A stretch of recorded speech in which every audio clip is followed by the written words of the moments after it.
Hello, Meadowlake Bible readers, and welcome to week 20 of the Meadowlake New Testament Reading Plan.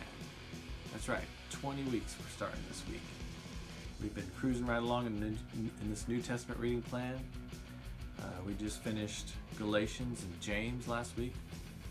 Punched a lot of hours. We read 11 chapters.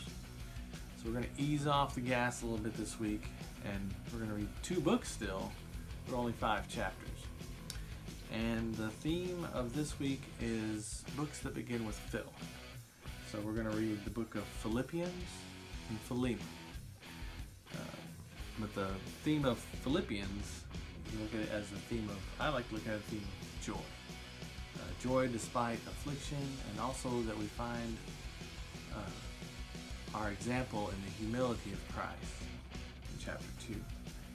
In Philippians, our key verses, I picked 2 this time, will be chapter 2, verses 5 through 8, and chapter 4, verse 4.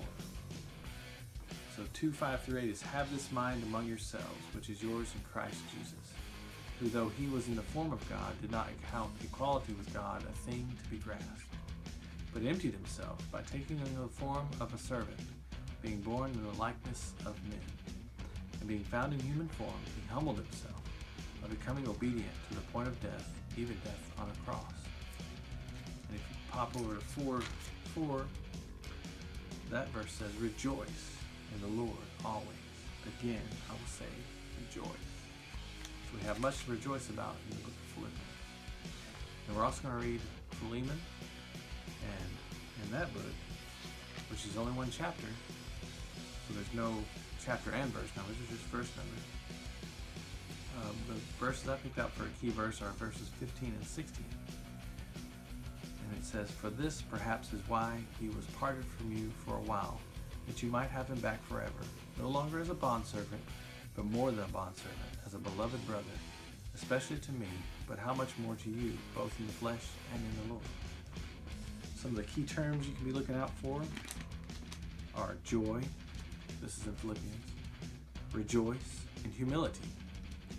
And in Philemon, we have words like slavery, freedom, and a brother. So this is your assignment for this week.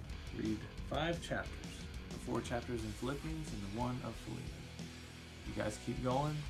We're proud of all the hard work you're all putting into this reading plan, and I hope it's been a benefit to you and your families. We love you, and we'll see you next week.